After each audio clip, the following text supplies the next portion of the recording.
आर्या श्रीमती दुलारी Singh college के YouTube channel पर आप सबका स्वागत है। मैं आपको डीएलएड बीटीसी सेकेंड सेमेस्टर में विज्ञान विषय में जीव विज्ञान पढ़ाऊंगा। आज हम पाठ 8 पढ़ेंगे। पाठ का शीर्षक है या पाठक्रम है भोजन, स्वास्थ्य एवं रोग।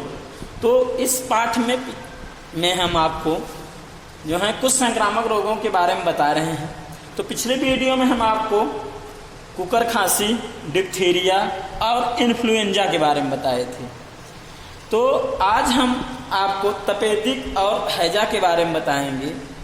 आप सभी को इस लेक्चर में पढ़ाए गए पाठ का नोट्स तैयार करना है। तो चलिए शुरू करते हैं। आज का पहला टॉपिक है तपेदिक। तो तपेदिक आज का पहला टॉपिक है यानी ट्यूबरकुलोसिस। तो तपेदिक को टीबी भी बोलते हैं। तो यह जो तपेदिक रोग है यह संक्रामक रोग होता है जो कि जीवाणुओं द्वारा होता है। तो तपेदिक जो है यह एक विश्वव्यापी रोग है।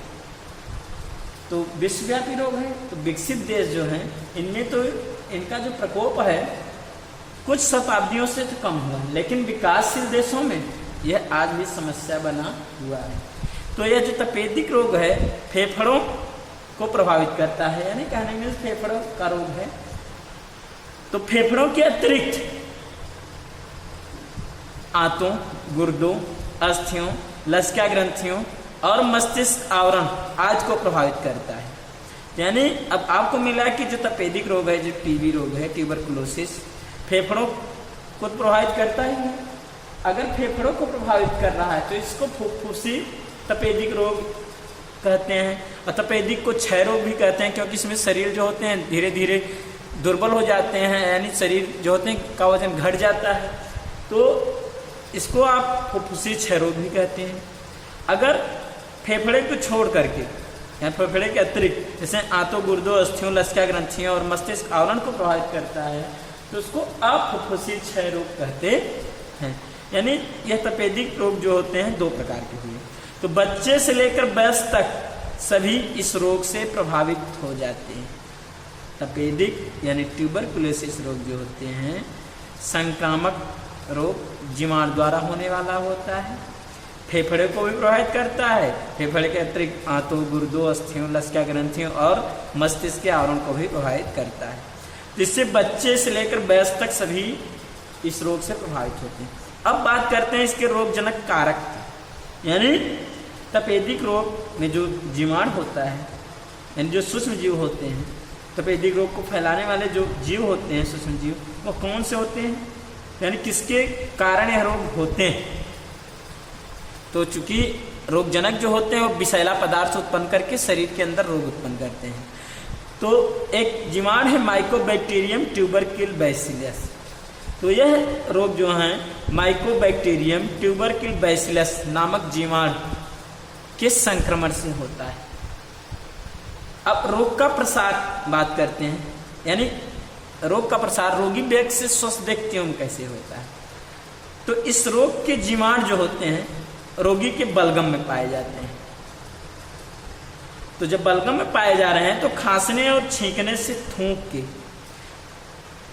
छोटे छोटे कण हवा में फैल जाते। जब रोगी जो होते हैं खांसता है और छींकता है तो छोटे छोटे बिंदु कण जो होते हैं हवा में फैल जाते हैं, और उस बिंदु कण में जो होते हैं इसके जीवाणु पाए जाते हैं, यानी माइकोबैक्टीरियम ट्यूबरकिल बैसिलस जीवाणु उपस्थित होते हैं। और स्वस्थ व्यक्ति के संपर्क में आने पर, यानी स्वस्थ व्यक्ति के मान लीजिए संपर्क में आए हवा के माध्यम से सांस द्वारा शरीर में फैल जाते हैं। तो इस प्रकार से रोगों का प्रसार होता है। तो बात की है कि रोग का प्रसार तपेदिक का कैसे होता है। तो क्लियर हुआ कि रोगी व्यक्ति के छींकने, खांसने से जो मुख्य बिंदु कणों के द्वारा होता है। तो रोगी के सीधे संपर्क से भी हो सकता है या बिंदु संक्रमण द्वारा, रोगी की संक्रमित वस्तुओं के प्रयोग द्वारा। जैसे मान लीजिए रोगी को तपेदिक का रोगी है, ट्यूबरकुलोसिस का रोगी है, तो वह जो उपयोग कर रहा है वस्त्र या मान लीजिए बर्तन, बिछौने जो भी है, तो उसका जब स्वस्थ व्यक्ति के संपर्क में आता है तो उससे भी स्वस्थ व्यक्ति जो होते हैं पीड़ित हो जाता है। और तपेदिक रोग से पीड़ित जीवधारियों के दूध द्वारा रोग का प्रसार होता है। तो तपेदिक रोग से जो पीड़ित जीवधारी होते हैं, जैसे मान लीजिए अगर तपेदिक से जो हैं गाय भैंस या भी क्या होते हैं कि अगर पीड़ित हैं तो उनके दूध द्वारा भी रोग का प्रसार होता है। अब उद्भवन काल की बात करते हैं, यानी तपेदिक रोग का उद्भवन कैसे होता है। यानी कहने मीन्स कि जैसे ही जीवाणु का संक्रमण हुआ, व्यक्ति के शरीर के अंदर पहुंचा, अब इसके बाद वह कब रोग उत्पन्न करता है। तो प्राथमिक संक्रमण के फलस्वरूप उत्पन्न होने वाले प्रारंभिक लक्षण 4 से 6 सप्ताह लेते हैं। जैसे मान लीजिए जीवाणु का संक्रमण होना ही क्या कहलाता है, प्राथमिक संक्रमण। और फिर रोग उत्पन्न, चूंकि जीवाणु शरीर के अंदर पहुंच करके अपनी संख्या बढ़ाएंगे, बढ़ाने के बाद तब जा करके रोग उत्पन्न करते हैं। तो जिससे प्राथमिक संक्रमण के फलस्वरूप क्या होता है कि प्रारंभिक लक्षण जो होते हैं 4 से 6 सप्ताह लेते हैं। यानी व्यक्ति के अंदर अगर ये जीवाणु प्रवेश किए तो रोग जो होते हैं वह 4 से 6 सप्ताह में उत्पन्न होने लगते हैं। अब पूर्ण रोग उत्पत्ति में कई वर्ष लग जाते, और जब पूरी तरीके से शरीर में रोग उत्पन्न होने में कई वर्ष लग जाते। अब संक्रमण काल की बात करते हैं, यानी इस रोग के संक्रमण की अवधि कितनी होती है, यानी कितने समय तक यह रोग व्यक्ति के शरीर के अंदर रहता है। तो इसका संक्रमण काल तब तक चलता रहता है जब तक रोगी में रोग का जीवाणु विस्तारित करता रहता है। यानी कहने में अगर जीवन पर्यंत जो है यह बना रहेगा जीवाणु, तब तो जीवन पर्यंत रहेगा। यानी जब तक इस रोग के जीवाणु जो है व्यक्ति के शरीर में यानी रोगी के शरीर में रहेंगे, यानी विस्तारित करते रहेंगे, यानी अपनी जनन द्वारा संख्या बढ़ाते रहेंगे, तब तक जो है संक्रमण चलता रहता है। अब तपेदिक रोग के प्रकार की बात करते हैं। तपेदिक रोग कितने प्रकार के होते हैं, तो यह निम्न 2 प्रकार के होते हैं। एक फुफ्फुसी क्षय रोग, एक अफुफ्फुसी क्षय रोग। कि हमने आप बताया कि तपेदिक को क्षय रोग भी कहते हैं, शरीर का इसमें क्षय होता है। तो 2 प्रकार के, एक फेफड़े में, और फेफड़े के अतिरिक्त जो अन्य अंग में होंगे उसे अफुफ्फुसी क्षय रोग होंगे। यानी कहने में फेफड़े को प्रभावित करेगा अगर तपेदिक तो फुफ्फुसी क्षय रोग, और फेफड़े के अतिरिक्त अन्य अंगों को प्रभावित करता है तो उसे अफुफ्फुसी क्षय रोग कहते हैं। फुफ्फुसी क्षय रोग यानी पल्मोनरी ट्यूबरकुलोसिस। इस रोग में फेफड़े प्रभावित हो जाते हैं, क्योंकि हमने आप बताया कि इसमें क्या होते हैं कि फेफड़े प्रभावित होते हैं। यह रोग अधिकांशतः वयस्क को होता है, यानी जो वयस्क होते हैं उनमें यह रोग होता है। तो इसका उद्भवन बचपन में हुए प्राथमिक संक्रमण से होता है। क्योंकि जिससे मान लीजिए कि बचपन में ही इसके जीवाणु शरीर के अंदर प्रवेश कर गए, यानी प्राथमिक जब जीवाणुओं का प्रवेश करना है प्राथमिक संक्रमण कहलाता है। फिर बचपन में क्या होता है, खसरा, काली खांसी, टाइफाइड, मधुमेह, अत्यधिक शारीरिक श्रम, मानसिक आघात, कुपोषण और वंशानुक्रम इस रोग के कारण होते हैं। यानी बचपन में खसरा, काली खांसी, टाइफाइड, मधुमेह, डायबिटीज, और बचपन और फिर बच्चा जो है अत्यधिक शारीरिक श्रम भी कर रहा है, मानसिक भी कर रहा है, उसके शरीर उसमें आघात भी पहुंच रहे हैं, मानसिक आघात पहुंच रहे हैं, कुपोषण के कारण भी, और वंशानुक्रम यानी एक पीढ़ी दूसरी पीढ़ी में भी यह रोग जो होते हैं स्थानांतरित होते हैं। यानी कहने में इसके भी कारण होते हैं। अब रोग के लक्षण की बात करते हैं। तो तपेदिक रोग के लक्षण क्या है,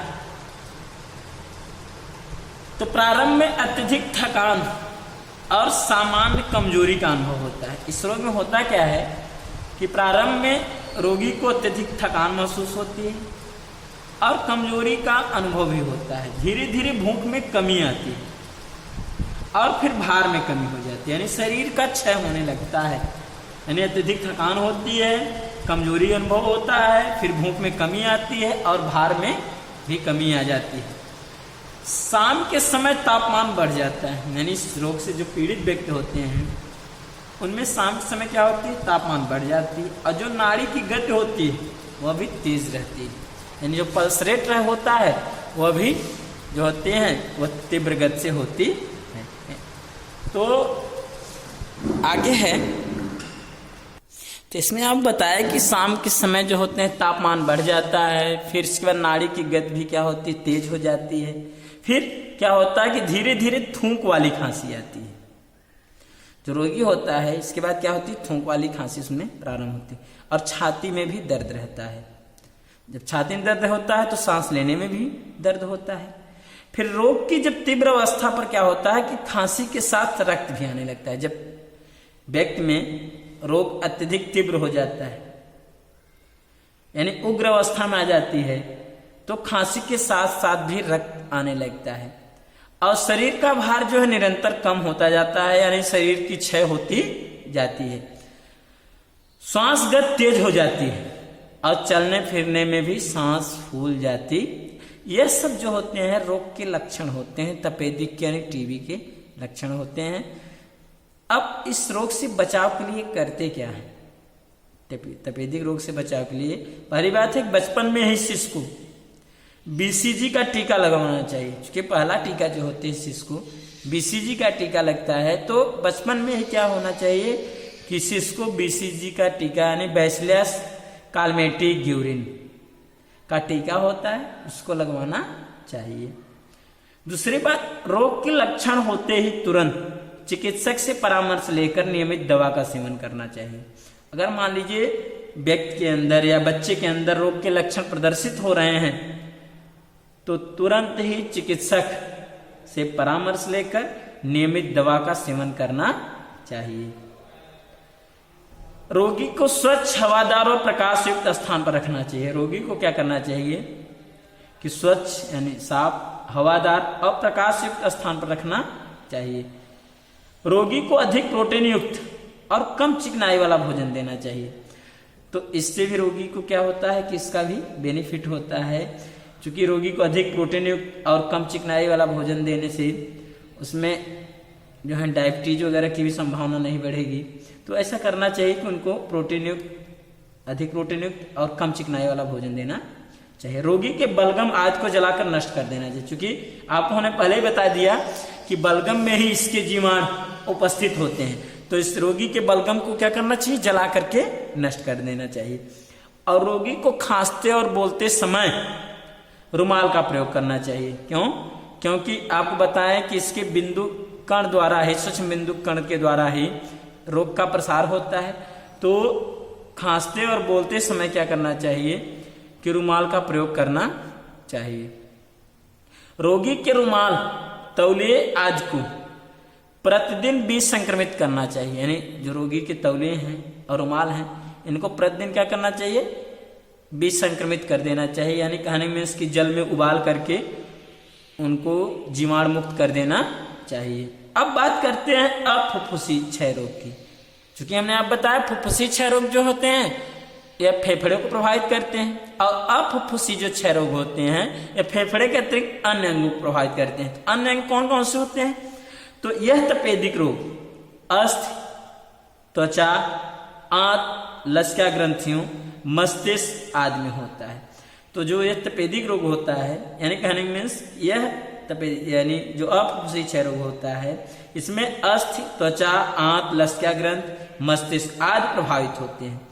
रोग के जीवाणु जिस अंग पर आक्रमण करते हैं वही अंग प्रभावित हो जाता है। जिससे उसमें फेफड़े पर प्रभावित किया तो फुफ्फुसी क्षय रोग कहलाया। अब यहाँ पर क्योंकि अब बात यह तो नहीं कह सकते हैं कि त्वचीय क्षय रोग भी वैसे कहा जा सकता है, त्वचीय क्षय रोग, क्षय रोग, लेकिन स्पेशली चूंकि ये कई अंग हैं तो इसलिए इसको अफुफ्फुसी क्षय रोग कह रहे हैं। तो जिस अंग को प्रभावित करता है, यानी जीवाणु जिस रोग, यानी यह रोग का जो जीवाणु होता है जिस अंग पर आक्रमण करता है वही अंग प्रभावित होता है। अब फिर इसमें बात क्या है, तो रोग के लक्षणों में फुफ्फुसी तपेदिक के समान है। जैसे हमने आपको बताया फुफ्फुसी तपेदिक यानी फुफ्फुसी क्षय रोग होते हैं में रोग के लक्षण होते हैं, वैसे ही इसमें भी उसी के समान जो होते हैं काफी लक्षण पाए जाते हैं। यानी सामान्य कमजोरी होता है, थकान होता है, भूख में कमी, यह सब आदि लक्षण प्रकट होते हैं। यानी फुफ्फुसी तपेदिक के समान ही सामान्य कमजोरी हो जाता है, थकान होती है, भूख में कमी होती है, यह सब लक्षण इसमें भी प्रकट होते हैं अफुफ्फुसी क्षय रोग में। अब इसमें रोग से बचाव के लिए क्या करना चाहिए? रोग से बचाव के लिए स्वच्छता को महत्व देना चाहिए।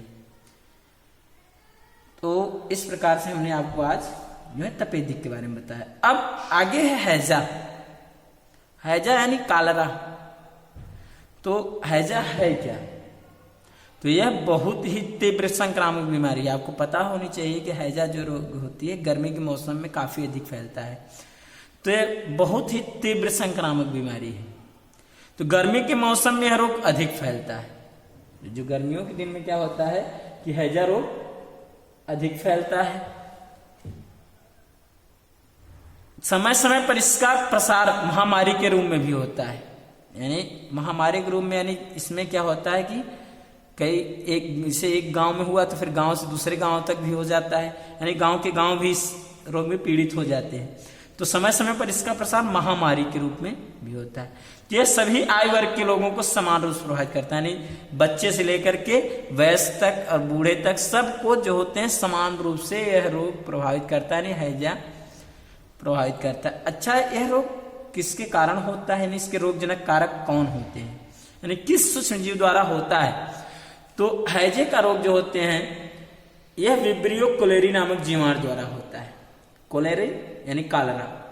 तो विब्रियो कोलेरी जो होते हैं जीवाणु के द्वारा यह रोग व्यक्ति के अंदर होता है। यानी ये जीवाणु जो होते हैं जब व्यक्ति के शरीर के अंदर जाते हैं तो हैजा रोग उत्पन्न करते हैं।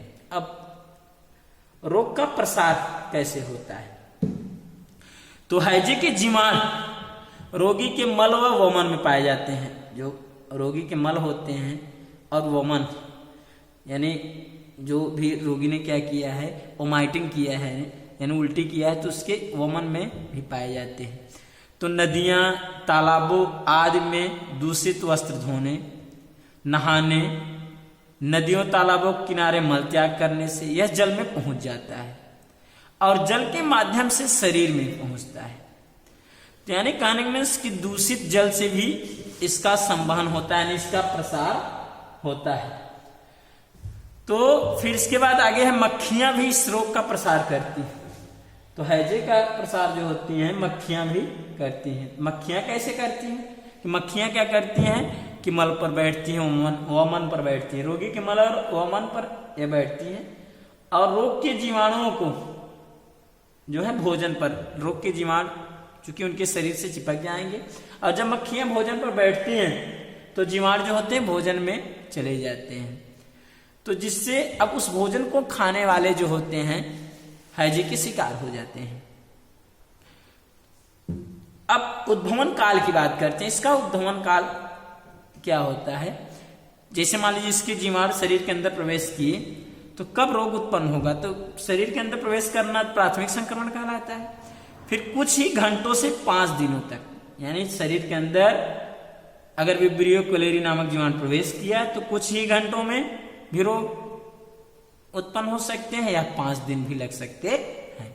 अब इसका संक्रमण काल कितना होता है, यानी रोग की पूरी अवधि कितनी होती है व्यक्ति के शरीर के अंदर? जब तक रोगी पूरी तरह जीवाणु मुक्त नहीं हो जाता तब तक रोग की अवधि होती है, यानी संक्रमण काल होती है। अब लक्षण की बात करते हैं। इस रोग में हैजा रोग के लक्षण क्या होते हैं? पहली बात है रोग की शुरुआत उल्टी व दस्त से होती है। तो हैजा में क्या होता है कि रोग में जो प्रारंभिक अवस्था होती है तो उल्टी और दस्त प्रारंभ होते हैं। फिर रोगी को दिन में 25 से 30 बार पानी की तरह पतले दस्त आते हैं। यानी कई बार जो होते हैं रोगी को पतले दस्त भी आने प्रारंभ हो जाते हैं और उन पतले दस्त का रंग जो होते हैं चावल के माड़ की तरह होता है। और फिर दस्त के साथ साथ उल्टियां भी होती हैं। लगातार उल्टी व दस्त होने से रोगी के शरीर में पानी की कमी हो जाती है। तो अगर दस्त हो रहा है और दस्त के साथ साथ उल्टियां भी हो रही है तो यानी दोनों मान लीजिए साथ साथ हो रहे हैं तो इससे शरीर में क्या होता है कि पानी की कमी हो जाती है, यानी डिहाइड्रेशन हो जाता है। शरीर का तापमान सामान्य से नीचे गिर जाता है, यानी जो टेम्परेचर होता है वो सामान्य से क्या होता है नीचे गिर जाता है। आंखें अंदर की ओर धंस जाती है और रोगी की पेशियों में ऐंठन होना प्रारंभ हो जाता है और बाद में जो है मूत्र आना रुक जाता है, पेशाब आना रुक जाता है। उचित उपचार के अभाव में रोगी की मृत्यु भी हो जाती है। अब बात करते हैं रोग से बचाव के लिए। रोग से बचाव के लिए क्या करते हैं? तो जैसे ही रोग फैले वैसे ही सभी व्यक्तियों को हैजे का टीका लगवा लेना चाहिए, यानी कालरा का टीका लगवा लेना चाहिए। और स्वच्छता को महत्व देनी चाहिए, क्योंकि हमने आप बताया कि मक्खियां भी प्रसार करती हैं या भोजन पर बैठ करके रोग के जीवाणु फैलाती हैं, यानी भोजन को ढक के रखना। अच्छा, दूषित जल से भी होता है, यानी जल साफ सुथरा रखना, ये सब बातें होनी चाहिए, यानी स्वच्छता को महत्व देना चाहिए। फिर आगे बात है, पानी को उबाल कर पीना चाहिए, यानी जो पीने वाला पानी है उसको उबाल कर पीना चाहिए। और बाजार की खुली वस्तुओं को नहीं लेना चाहिए, क्योंकि मक्खियां ये रोग का प्रसार करती हैं। और घर में भोजन ढक कर रखना चाहिए। यदि घर में कोई हैजे का रोगी है तो इसकी सूचना तुरंत स्वास्थ्य अधिकारी को देनी चाहिए। कारण क्या है? क्योंकि यह महामारी के रूप में भी इसका प्रसार होता है, इसलिए स्वास्थ्य अधिकारी को भी इसकी सूचना देनी चाहिए। और रोग की अवधि तक रोगी की व्यवस्था अलग कर देनी चाहिए, यानी जब तक रोगी के अंदर है तब तक क्या करना चाहिए कि रोगी को अलग जो है व्यवस्था कर देनी चाहिए, अलग कमरे की व्यवस्था कर देनी चाहिए। और रोगी के मल व उल्टी को ढक्कनदार पात्रों में लेकर, जो उसके मल है और उल्टी यानी वमन, उसको क्या करना चाहिए? ढक्कनदार पात्रों में लेकर 5% क्रिसोल, 5% फिनोल या 1/3 ब्लीचिंग पाउडर मिलाकर 2 घंटे तक पड़ा रखने के बाद फेंकना चाहिए। ऐसा करने से क्या होता है कि इसके जो जीवाणु होते हैं वह नष्ट हो जाते हैं। रोगी के जो वस्त्र काम के नहीं होते उन्हें जला देना चाहिए, क्योंकि जो है उस रोगी के वस्त्रों में भी इसके जीवाणु जो है उपस्थित रह सकते हैं, इसलिए उनको क्या करना चाहिए? जला देना चाहिए।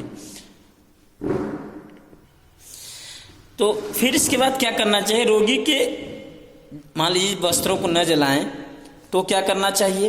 रोगी के वस्त्रों को 2.5% क्रिसोल के घोल में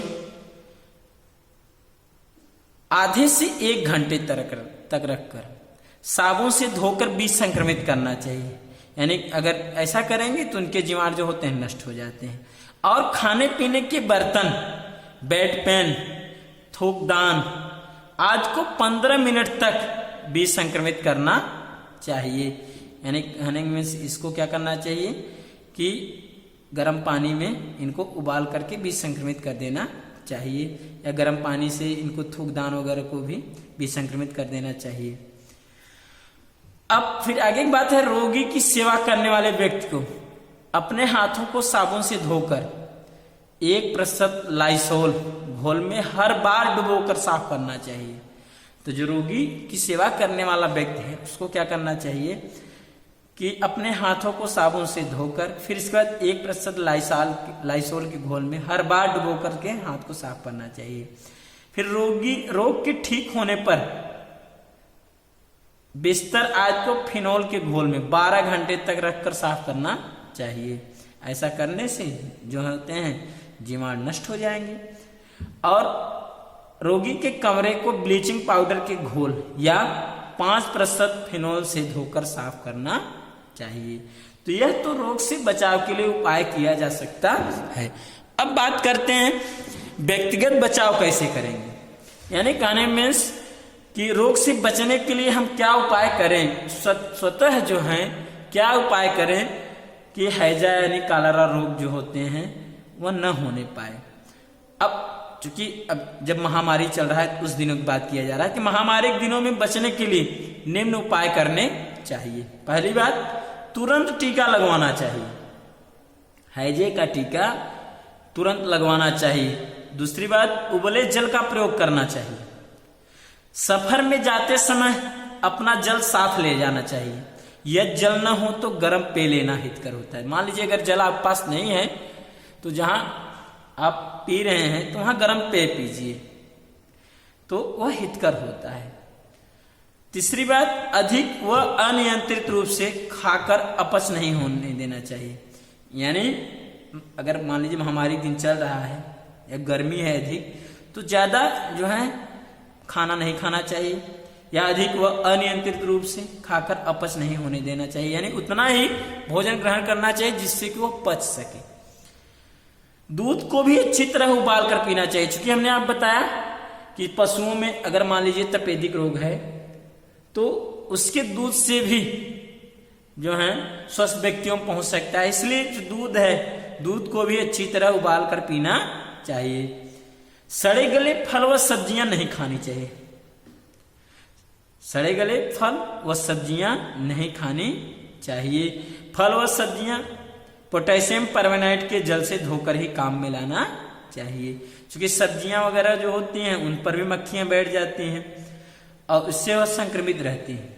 फल व सब्जियां जो भी हैं अगर उपयोग करना है तो पोटेशियम परमैंगनेट के जल से धोकर ही काम में लाना चाहिए। और बाजार की बनी मिठाई, कुल्फी, आइसक्रीम, कटे फल आदि हैजे के प्रकोप के समय नहीं खाना चाहिए।